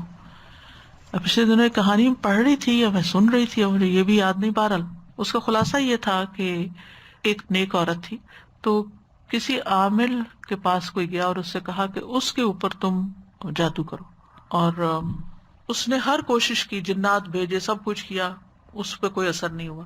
پھر اس نے کہا میرے سے یہ نہیں ہوتا، تم فلاں عامل کے پاس جاؤ، وہ مجھ سے بڑا ہے. وہ اس کے پاس گیا، اس نے بھی کیا. تیسرے چوتھے، آخری والے نے کہا کہ مجھ سے بڑا کوئی عامل نہیں ہے، ہم اس کے اوپر قابو نہیں پا سکتے. پھر جب انویسٹیگیٹ کیا گیا کہ آخر کیا چیز تھی کہ اس عورت کے اوپر اتنے حملے کیے گئے لیکن کوئی حملہ کامیاب نہیں ہوا، تو پتہ چلا کہ وہ دن یا رات کے حصے میں سورۃ البقرہ پڑھتی تھی. تو جو سورۃ البقرہ کا پڑھنا ہے، حدیث میں بھی آتا ہے کہ جادوگر اس پر قابو نہیں پا سکتے، تو یہ بالکل سچی بات ہے. تو سورۃ البقرہ کو اپنی زندگی میں شامل کر لینا چاہیے تحفظ کا ذریعہ، اور اسی سورت میں یہ مس شیطان کا ذکر ہے. تو ایسا اگر مس کسی کو ہو تو اس پر رقیہ پڑھنا جو ہے وہ فائدہ دیتا ہے. بعض مس سے متعدی بھی ہوتے، کنٹیجیس ہوتے ہیں، یعنی جن چمٹنے کا عمل متعدی ہوتا ہے. ایک مریض سے نکالتے ہیں راکی، وہ نکل کے کسی اور کے اندر گھس جاتا ہے. جو آس پاس بیٹھے ہوتے ہیں یا جو گھر والے ہوتے ہیں، وہ کسی اور کمزور کو دیکھتا ہے اور اس کو پوزیس کر لیتا ہے. تو اس لیے اگر کسی کو جن پڑا ہوا تو اس کے قریب نہیں جانا چاہیے، خواہ مخواہ اس کو نظارہ نہیں کرنا چاہیے. اگر آپ نے اپنا تحفظ نہیں کیا ہوا تو آپ کسی کا علاج مت کریں، کیونکہ یہ بھی ہو سکتا ہے کہ وہ اس سے نکل کے آپ پہ حملہ آور ہو جائے. اسی طرح اگر آپ نے کسی کو دم کرنا ہے، کیونکہ بعض لوگ آپ کے پاس آتے ہیں مجھے دم کر دیجیے، آپ بڑی گڈ ول کے ساتھ، اخلاص کے ساتھ اس کو کہتے ہیں چلو میں تم پہ دم کر، اور آپ نے اپنے اوپر کوئی پڑا ہی نہیں ہوتا پہلے، تو وہ کیا ہوتا ہے، وہ جو اس کے اوپر حملہ ہوا ہوا تھا وہ نکل کے آپ کے اوپر اٹیک ہو جاتا ہے. کبھی بھی حفاظت کی دعاؤں کے بغیر کسی کو دم نہ کریں. پہلے اپنے اوپر معوذتین پڑھ کے اپنا حصار کریں، پھر اس کے بعد دوسرے کو کریں. خاص طور پر اگر آپ کو پتا ہو کہ کوئی جناتی شرارت ہے. صبح شام کا پڑھا ہوا بھی ٹھیک ہے، لیکن اس وقت کرنے سے پہلے پھر اپنے اوپر، یعنی جیسے آپ معوذتین پڑھ رہے ہیں، کسی کو دم کرنے لگے، پہلے پڑھ کے اپنے اوپر کر لیں، پھر اس کے بعد دوسرے کو، یا لا الہ الا اللہ وحدہ لا شریک لہ 100 دفعہ اگر آپ نے پڑھا ہوا تو یہ مس سے متعدی بھی ہوتا ہے. کبھی اس کے دوست کو، کبھی اس کی بیوی کو، کبھی اس کے بچوں کو، یعنی کسی اور کے اوپر حملہ آور ہو جاتا ہے. بعض اوقات ایسا ہوتا ہے کہ جیسے والدین نیک لوگ ہیں، دیندار ہیں، وہ لوگوں کا علاج کرتے رہتے ہیں، رقیہ ان پہ پڑھتے رہتے ہیں. اب کیا ان کے بچے اس طرح کے دیندار نہیں ہیں، اب وہ جنات جو ہیں وہ نکل کے جو ان کا جن نکال رہا ہے اس کے اوپر تو وہ کنٹرول نہیں کر پاتے، وہ جا کے ان کے بچوں پہ پڑ جاتے ہیں. اسی لیے بعض اوقات آپ نے دیکھا ہوگا کہ بعض انتہائی نیک قرآن پڑھنے والے، پڑھانے والے جو لوگ ہوتے ہیں، ان کے بچے ایسے اثرات سے متاثر ہوئے بھی ہوتے ہیں کہ وہ ان کو بہکا رہے ہوتے ہیں یا ان کے اوپر شر ڈال رہے ہوتے ہیں. تو جب حصار کریں تو اپنا اور بچوں کا بھی کریں، اور ان کو بھی بچپن سے ہی دعائیں پڑھنے کا سکھائیں تاکہ متعدی مس جو ہے اس سے محفوظ رہیں. پھر اسی طرح یہ ہے کہ ایک مس سے وہمی بھی ہوتا ہے، یعنی اس میں انسان کو وہم ہو جاتا ہے کہ مجھے جن چمٹ گیا. جب ایک تندرست انسان جن والے شخص کو دیکھتا ہے تو اس کے ساتھ گل مل کے رہتا ہے، تو وہ اس کی حرکتیں دیکھ کے بعض اوقات کوئی اس سے ملتی جلتی چیز اس کے ساتھ ہو رہی ہے تو کہتے مجھے بھی ہو گیا جن، اور اس طرح کے اس کو وسوسے آنے لگتے ہیں، اس کو وہم ہو جاتا ہے، اور خواہ مخواہ میں وہ اپنے آپ کو بیمار تصور کرنے لگتا ہے اور اس کی عقل بھی مخبوط ہو جاتی ہے. تو ایسی صورت میں انسان کو اس وہم سے نکل آنا چاہیے اور اپنے اوپر رقیہ پڑھنا چاہیے. بعض اوقات ایسے لوگوں پر جب رقیہ پڑھا جاتا ہے تو وہ چیخنے چلانے لگتے ہیں اور انسان سمجھتا ہے کہ یہ کیا ہو گیا. کئی دفعہ ایسے بھی ہوتا ہے رقیہ کسی ایک شخص پہ پڑھا جا رہا ہوتا ہے اور مجلس میں کسی اور شخص کے اوپر مصیبت آ جاتی. شاید آپ نے سنا ہو یا آپ نے تجربہ بھی کیا ہو اس چیز کا کہ بعض اوقات ایک شخص کسی مریض کو لے کے جاتا ہے اور راکی جو ہے وہ مریض کے اوپر رقیہ پڑھ رہا ہوتا ہے اور جو لے کے گیا وہ بھی بے ہوش ہو جاتا ہے. یہ باتیں میں اس لیے بتا رہی ہوں کہ یہ کامن تجربات اور مشاہدات کی چیزیں ہیں. اگر پہلے سے انسان کو پتا ہو تو انسان فوری علاج بھی کر لیتا ہے. تو شیطان جو ہے اس نے قسم کھائی تھی کہ میں انسان کے مال اور اولاد میں شمولیت اختیار کروں گا. یہ بھی مس کے دلائل میں سے. اللہ تعالیٰ نے اس کو پھر آزادی دی تھی. وَاسْتَفْزِزْ مَنِ اسْتَطَعْتَ مِنْهُمْ بِصَوْتِكَ وَأَجْلِبْ عَلَيْهِمْ بِخَيْلِكَ وَرَجِلِكَ وَشَارِكْهُمْ فِي الْأَمْوَالِ وَالْأَوْلَادِ وَعِدْهُمْ وَمَا يَعِدُهُمُ الشَّيْطَانُ إِلَّا غُرُورًا. تو ان میں سے جس کو اپنی آواز کے ساتھ بہکا سکتے ہو بہکا لو، ان پہ اپنے سوار پیادے چڑھا لو، مال اور اولاد میں ان کا حصہ دار بن جاؤ، ان سے وعدے کرتے جاؤ، اور جو وعدے بھی شیطان ان سے کرتا ہے وہ دھوکا ہے. یعنی شیطان کے وعدے دھوکے پر مبنی ہے. اور اولاد آدم پر شیطان کا پہلا مس کب ہوتا ہے؟ جب کوئی بچہ پیدا ہوتا ہے. حدیث میں آتا ہے کہ سوائے مریم اور ان کے بیٹے عیسیٰ علیہ السلام کے جب کوئی انسان پیدا ہوتا ہے تو پیدائش کے وقت شیطان اسے چھوتا ہے، اور بچہ شیطان کے چھونے کی وجہ سے زور سے چیختا بھی. تو حضرت عیسیٰ اور ان کی والدہ پر کیوں نہیں ہوتا؟ کیونکہ ان کی والدہ نے کہا تھا، حضرت عیسیٰ کی نانی نے، انی اعیذھا بک وذریتھا من الشیطان الرجیم. اور شیطان اولاد آدم کو ہانکتا بھی ہے اور وہ کہتا ہے کہ لأحتنکن ذریتہ الا قلیلا، میں ان کی اولاد کو ہر صورت جڑ سے اکھاڑ دوں گا سوائے تھوڑے لوگوں کے. لہذا انسان کو اپنی اولاد کے بارے میں خاص طور پر بڑا محتاط رہنا چاہیے کہ وہ ان پر حملہ آور نہ ہو. احتنکنا کا مطلب ہے ان پہ قبضہ جما لوں گا، انہیں ہانک کر لے جاؤں گا. یہ تحنیک سے ہے. تحنیک الدابہ ہوتا ہے جانور کے تالو میں زور سے رسی کس دی جائے. کبھی آپ نے بیل وغیرہ کو دیکھا ہوگا جو ہل چلا رہے ہوتے ہیں تو ان کو مطیع کرنے کے لیے ان کے اندر منہ پہ بھی رسی ڈالی جاتی. گھوڑوں کو بھی آپ نے دیکھا ہوگا. پھر اسی طرح یہ بھی یاد رکھنا چاہیے کہ ہر انسان کے ساتھ جن لگا ہوا ہے، شیطان لگا ہوا ہے. انسان کے جسم میں خون کی طرح دوڑتا ہے اور سینے میں وسوسے ڈالتا ہے. قتادہ کہتے ہیں انسان کے سینے میں شیطان کی اسی طرح تھوتنی ہوتی ہے جیسے کتے کی تھوتنی ہوتی ہے. جب ابن آدم اللہ کے ذکر سے غافل ہو جاتا ہے تو وہ اسے وسوسہ ڈالتا ہے، اور جب بندہ اپنے رب کا ذکر کرتا ہے تو پیچھے ہٹ جاتا ہے. اس لیے اگر آپ بہت زیادہ وسوسوں کا شکار ہیں تو معوذتین آیت الکرسی پڑھ کر خصوصاً اپنے گریبان میں پھونک دیا کریں تاکہ سینہ اور یہ دل اور یہ ساری چیزیں جو ہے اس سے محفوظ ہو جائیں.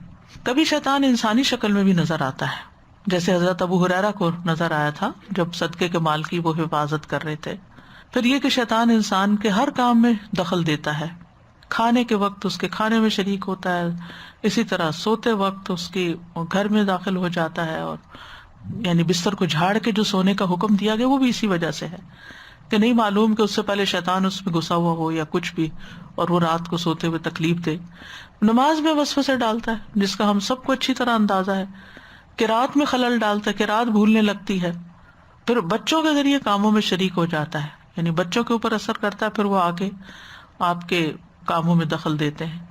بچے چونکہ اذکار خود نہیں کرتے، اگر آپ ان کے اوپر دم وغیرہ نہیں کرتے جیسے نبی صلی اللہ علیہ وسلم حضرت حسن حسین پہ کرتے تھے، اعوذکما بکلمات اللہ التامات من شر کل شیطان وہامۃ وعین اللامۃ، تو پھر ان کو وہ اعلی کار بن جاتے ہیں. آپ کھانے لگے وہ چیخنے لگتے ہیں، آپ نماز پڑھنے لگے وہ بلا وجہ رونا شروع کر دیتے ہیں، آپ کوئی نیکی کا کام کریں وہ آپ کے پاؤں کی زنجیر بننے لگتے ہیں، آپ کو ایسے رستوں سے پریشان کرتے ہیں کہ آپ کو گلٹی محسوس ہوتا ہے کہ شاید میں نے ان کے حق میں کوئی کمی کر دی ہے.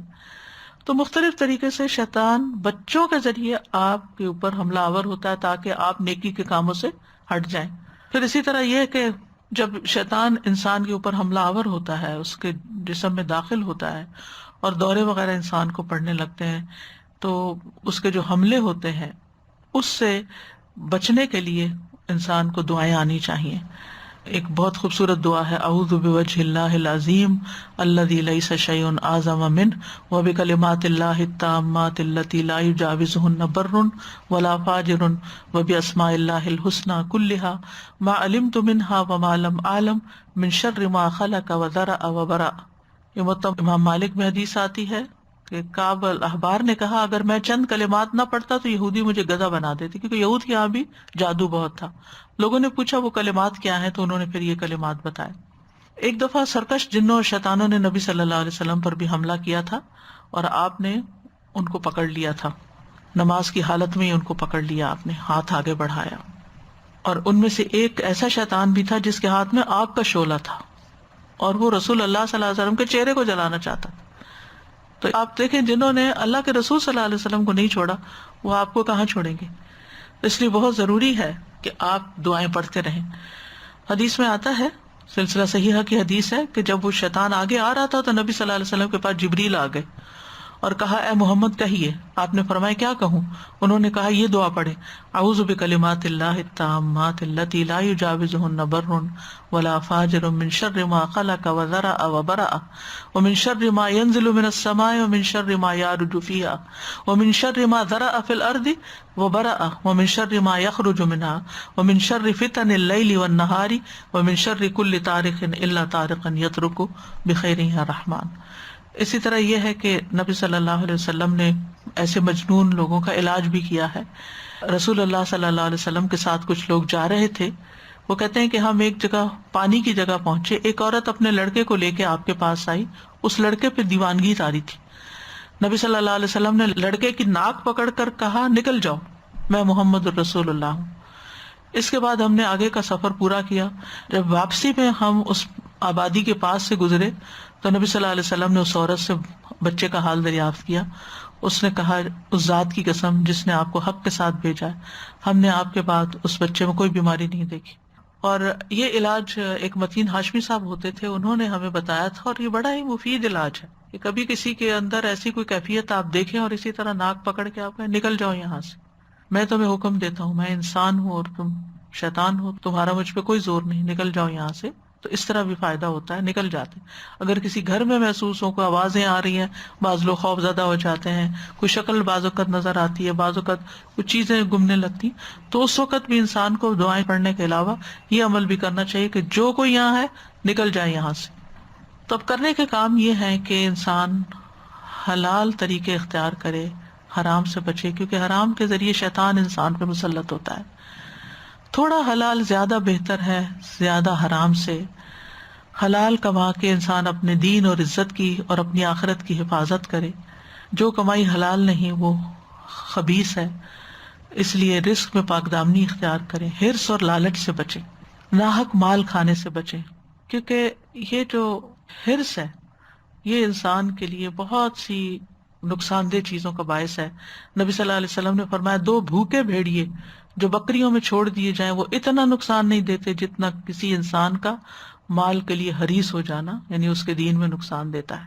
تو قناعت کی ضد ہے حرص نا, تو انسان کو جو ملا ہے اس پر قناعت کرے, اپنی ضروریات پر استعمال کرے, راحت اور تعیش میں نہ پڑے. یعنی مادی ساز و سامان کی 3 کیٹیگریز ہوتی ہیں. ایک ہے ضرورت کا سامان, نیسیسٹی جو ہوتی ہے انسان کی, اور ایک ہے راحت کا کمفرٹ لیول, اور ایک ہے تعیش عیش و عشرت, یعنی جس کو آپ کہہ سکتے ہیں لگژری. نیسیسٹی, کمفرٹ اور لگژری میں فرق ہے. تو جب انسان کی اگر یعنی نیسیسٹیز پوری ہو رہی ہیں حلال سے, تو صرف کمفرٹ کی خاطر حرام کی طرف نہ جائے اور لگژری کی خاطر حرام کی طرف نہ جائے, قناعت کا رویہ اختیار کرے. پھر اسی طرح یہ ہے کہ اخلاص اختیار کرے, کیونکہ مخلص بندوں پر شیطان حملہ آور نہیں ہو سکتا. نمازوں کی پابندی کریں, طہارت کا اہتمام کریں, کیونکہ شیطان جو ہے وہ نجس چیزوں کو پسند کرتا ہے اور نجس جگہوں پر ہوتا ہے. ذکر جو ہے وہ شیطانی حملوں سے بچانے کا ذریعہ ہے. صبح و شام کی دعاؤں کی پابندی کریں, اپنے گھروں کو قرآن سے آباد کریں, مغرب کے وقت گھروں سے بچوں اور چوپایوں کو باہر نہ نکالیں, اللہ کا نام لے کر دروازے بند کریں, گھر کو شیطانی چیزوں سے پاک کریں, جیسے گھنٹیاں ہیں, میوزک ہے, کتا ہے, تصویر ہے, مجسمے ہیں. پھر روزمرہ کے کاموں میں شیطان کی مخالفت کریں. شیطان بائیں ہاتھ سے کھاتا ہے, آپ دائیں ہاتھ سے کھائیں, چیزوں کا لین دین وغیرہ. اور اللہ سے دعائیں مانگتے رہیں کہ اللہ تعالیٰ ہمیں محفوظ رکھے, ہمیں حلال عطا کرے. اللہم انی اسألک علما نافعا ورزقا طیبا وعملا متقبلا. اللہم اکفنی بحلالک عن حرامک واغننی بفضلک عمن سواک. اللہم اصلح لی دینی الذی هو عصمت امری واصلح لی دنیای التی فیہا معاشی واصلح لی آخرتی التی فیہا معادی واجعل الحیاۃ زیادۃ لی فی کل خیر واجعل الموت راحۃ لی من کل شر.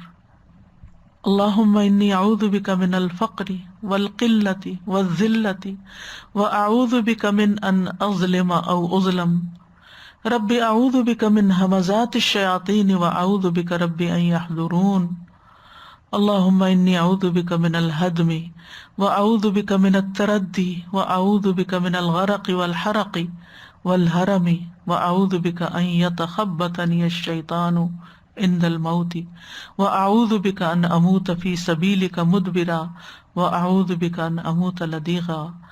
ربنا تقبل منا انک انت السمیع العلیم وتب علینا انک انت التواب الرحیم وصلی اللہ تعالی علی خیر خلقہ محمد وعلی آلہ واصحابہ واہل بیتہ اجمعین برحمتک یا ارحم الراحمین. الہی آمین. لو أنزلنا هذا القرآن على جبل لرأيته خاشعا متصدعا من خشية الله وتلك الأمثال نضربها للناس لعلهم يتفكرون. ایک دو چیزیں ایڈ کرنا چاہوں گی استاذہ جی. ایک تو یہ کہ جب کھانے کی چیزیں ہوتی ہیں نا اس کو ننگا نہ چھوڑیں، ان کے اوپر کچھ نہ کچھ رکھتے ہیں. کھانا کبھی بھی کھلا نہ چھوڑیں. دروازے بند کرتے وقت، فریج بند کرتے وقت، کوئی بھی چیز بند کرتے وقت بسم اللہ، مطلب کہ اللہ کا نام لینا ضروری ہے نا اس میں. کیونکہ عام طور پہ مریضوں کے ساتھ یہ بہت معاملہ پیش آیا کہ ان کے گھر کے جو کھانے ہیں وہ کھلے پڑے ہوتے ہیں. ایک زمانہ ہوا کرتا تھا کہ جب ہم ٹیبل لگایا کرتے تھے تو پلیٹیں الٹی کر کے رکھا کرتے تھے، گلاس الٹے کر کے رکھتے تھے. اب یہ دور آ گیا کہ ہماری ہر چیز اوپن ہوتی ہے تو وہ بھی نہیں صحیح. رات بھر اوپن پڑی رہتی. ہمارے پاس چادریں ہوتی تھیں جالی کی جو ہم اوپر ڈھانک دیا کرتے تھے، ایون کے برتن دھلے ہوئے، یا اگر رات کو کوئی بیمار ہو جاتا تھا تو وہ نہیں دھو سک رہا برتن تو سنک کے اوپر ڈال دیتے تھے. میں نے خود ذاتی طور پہ یہ تجربہ کرنا شروع کیا کہ ہر چیز ڈھانک کے اب رکھنی شروع کی تو بہت فرق ہے. اس سے بھی بیماریوں سے بچتا ہے، کیونکہ وہ حدیث میں آتا ہے نا کہ ایک وبا بھی اترتی ہے سال میں ایک دفعہ جی، اور اگر کھلے برتنوں میں پڑ جاتی پھر اس میں ہم کچھ کھاتے پیتے ہیں تو بیمار ہو جاتے ہیں اور پھر کنٹیجیس ہوتی ہے، اوروں تک پہنچ جاتی. دوسری بات یہ کہ جب بچوں کے اندر جن آتا ہے نا تو لوگ اس کو یا تو مذاق سمجھ لیتے ہیں یا پھر اس کو سمجھتے ہیں کہ یہ بچہ ایسی حرکتیں کر رہا ہے یا کچھ، اور پھر کچھ عرصے کے بعد انہیں پتہ لگنے لگتا ہے. جیسے ابھی ریسنٹلی ایک بچے کی بات میں بتاؤں گی، شیئر کروں گی کہ وہ اپنے ہاتھوں سے کھیلنا شروع ہوا اور اس طرح سے بڑھتے بڑھتے اور پھر بہت زیادہ بڑھ گیا. 6-7 سال کا بچہ. تو ماں باپ اب چاہتے ہیں کہ وہ نکلے نہ، وہ قرآن پڑھنا چاہے. جیسے ہی قرآن پڑھتا ہے وہ بچہ منہ پہ ہاتھ رکھ دیتا ہے، ماں کے بھی ہاتھ رکھ دیتے ہیں، کیسٹ بند کر دیتا ہے. مطلب وہ اس کی فائٹ ہی یہ ہے مسلسل کہ وہ بند کر دیتا ہے. پھر خیر اب اتنے تک پہنچا ہے کہ اس میں سے وہ اب نظر آنے لگ گیا اس کو جن. تو وہ کہتا ہے کہ he is monster it's sitting next to me. اور ناخنوں کے ذریعے استاذہ جی جی یہ بالکل ناخنوں کے ذریعے داخل ہوتے ہیں جسم میں. تو وہ بچہ اب خود بتا رہا ہے کہ یہ مانسٹر ہے اور یہ میرے اندر نہ یہ ناخنوں کے ذریعے سے آیا ہے. تو گندگی جو ہے وہ انسان کو جو ہے وہ کہاں سے کہاں تک پہنچا دیتی ہے. اللہ تعالی ہم سب کو محفوظ رکھے. جی استاذہ جی، یہ جو بستر جھاڑ کے سونے والی بات ہے، اتنی دفعہ یہ حدیث سنی اور کبھی عمل ہوتا بھی اور کبھی نہیں، لیکن آج ایک نئے انداز میں پتہ چلا کہ ہو سکتا ہے وہ جن کوئی اس میں، خاص طور پر جو خوابیں غلط قسم کی آتی ہیں اور خوفناک قسم کی، اس میں بھی پھر شیطان سوتے ہوئے انسان کو نہیں چھوڑتا، دماغ کے اس حصے پہ جا کے کنٹرول کرنے کی کوشش کرتا ہے جس سے وہ انسان ایسی چیزیں دیکھنا شروع کر دیتا ہے. اور بعض اوقات ہم کہتے ہیں کہ یہاں تو ہر چیز کورڈ ہے، ونڈوز بھی کلوزڈ ہیں، تو کیا چیز آئی ہے کہ کوئی ڈسٹ تو ہے نہیں، کیا جھاڑنا. نہیں، پھر بھی جھاڑیں آپ، چاہے آپ دن کو بیٹھے ہیں نہیں بیٹھے، بستر صحیح ہے نہیں ہے، ایک دفعہ اپنے ہی دوپٹے سے، اپنے اسکارف سے، اپنے ہی ٹاول سے کوئی بھی چیز لے کے، اور کچھ نہیں تو اسی تکیے کے ذریعے اس کو ایک دفعہ ضرور جھاڑیں. ایسا یہ بچوں کے جو ٹوائز ہوتے ہیں جن میں آوازیں ہوتی ہیں نا، یہ بھی اکثر مطلب مجھے اس بات کا اتنا یقین نہیں تھا جب تک کہ میری ایک دوست کے ساتھ ہوا. اس کے بچے کا ایک ٹوائے تھا، حالانکہ اس میں اتنا میوزک نہیں تھا، آوازیں بھی تھیں جس میں سکھانے کی چیزیں تھیں الفابیٹس کی، لیکن کچھ چیزیں رائمز کے ساتھ چلتی تھیں. تو سازا ان کے گھر میں ہونا یہ لگا کہ ہر روز رات کو کوئی 1:30-2 بجے وہ ٹوائے بجنے لگتا تھا. بچہ تو سو رہا ہے لیکن وہ ٹوائے بجتا تھا. 2-3 دفعہ تو انہوں نے اگنور کیا کہ شاید نیچے غلطی سے بیٹریز ویک ہونے لگے نا تو خود ہی چیزیں بجتی ہیں. تو بہرحال انہوں نے نئی بیٹری ڈال دی کہ اب نہیں بجے گا، لیکن وہ پھر بھی نا ایگزیکٹ سیم ٹائم پہ بجتا تھا. پھر فائنلی انہوں نے کیا کہ کوئی 1-1.5 ہفتے کی پریشانی کے بعد اس کی بیٹریز نکال دی، اس کے باوجود بھی وہ بچتا تھا استاذہ. تو میں تو اتنی حیران ہے کہ ہم لوگ احساس نہیں کرتے ان باتوں کا کہ بالکل ہم ان چیزوں کو معمولی سمجھتے ہیں لیکن یہ ایگزسٹ کرتی ہیں.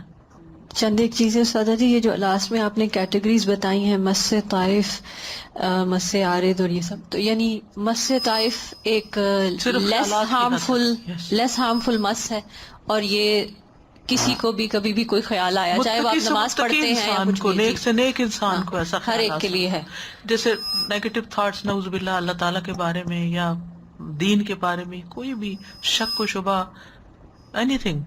صحیح. اور مس عارض کا آپ نے کہا دن رات کی گھڑیوں میں یا کبھی ہفتے، مہینے، سال میں، یہ کوئی ایسی اچھی بری تھاٹ اسی لیے اس کو دورہ کہتے ہیں نا، تھاٹس نہیں ہے یہ جن کا اٹیک ہے. اچھا ٹھیک ہے، وہ پہلا جو ہے نا وہ زیادہ تھاٹس کے اوپر ہے. ٹھیک ہے.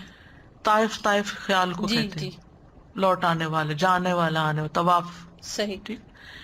اور یہ جو ہے نمبر 2 ہے وہ یہ کہ جن کا حملہ ہونا لیکن اس کی کوئی فریکوینسی ہونا. دور کا مطلب ہوتا ہے پھر یعنی جیسے دن رات کا یہ سائیکل ہے نا، یعنی جیسے وہ کہتی ہے 1:30 بجے وہ بول پڑتا تھا، ٹائم سیٹ ہے. اچھا منتھلی، ویکلی، اینولی، کسی خاص موسم میں بیمار ہو جانا اسی قسم کا. اچھا جی اوکے.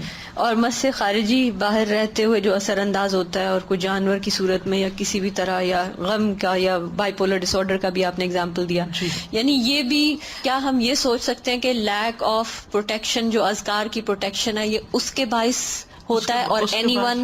اور anyone can be harm, جیسے جراثیم لگ جاتے ہیں یا کچھ اللہ کے اذن سے. یہ بھی جادو کی بھی قسم ہوتی ہے کہ کچھ لوگ مسلط بھی کرتے ہیں آپ کے اوپر. اور قرآن میں تو آتا ہے نا کہ وَمَن يَعْشُ عَن ذِكْرِ الرَّحْمَنِ نُقَيِّضْ لَهُ شَيْطَانًا، وہ اس کے سبب یہ بھی ہو سکتا ہے. یہ تو ڈیفینیٹ ایک سبب ہے کہ اللہ کے ذکر سے غفلت جو ہے وہ سبب بنتی ہے. لیکن بعض اوقات یہ ہے کہ وَمَا هُمْ بِضَارِّينَ بِهِ مِنْ أَحَدٍ إِلَّا بِإِذْنِ اللَّهِ، جیسے کوئی بیماری آ جاتی ہے ایسے یہ بھی ایک بیماری ہوتی ہے، وہ بھی آ سکتی ہے اور اللہ کے اذن سے جا بھی سکتی ہے. اور ایک شروع میں جو سود سے متعلق چیزوں میں آپ نے بات کی کہ سفارش کی اور اس پر ہدیہ لیا، تو مجھے خیال آ رہا تھا کہ کئی چیزیں ایسی ہیں کچھ بزنسز میں کہ ایک ریفرل فی ہے. ریفرل فی جو ہے وہ اس میں کوئی ٹائم لگتا ہے یا اس کی ایکسپرٹیز استعمال ہوتی ہے، وہ تو پہلے سے ہی طے شدہ ہے نا کہ کنسلٹنسی ہے یا کوئی اور اس طرح کی چیز ہے، تو وہ اس کے ضمن میں نہیں آئے گی، اس سے مختلف ہوگی. یہ تو یہ ہے کہ کوئی ضرورت مند آیا ہے آپ کے پاس، بیچارہ غریب، اور وہ کہتا ہے کہ میرا بیٹا پھنسا ہوا، اس کو نکلوا دیں. آپ کام کر دیتے ہیں کسی پوزیشن کی وجہ سے، اور جب وہ کام ہو جاتا ہے تو پھر وہ مٹھائی لے کے آ جاتا ہے کہ آپ نے میرا کام کیا تھا، تو وہ مٹھائی نہیں لینی چاہیے. سبحانک اللہم و بحمدک، اشہد ان لا الہ الا انت، استغفرک و اتوب الیک. السلام علیکم و رحمۃ اللہ وبرکاتہ.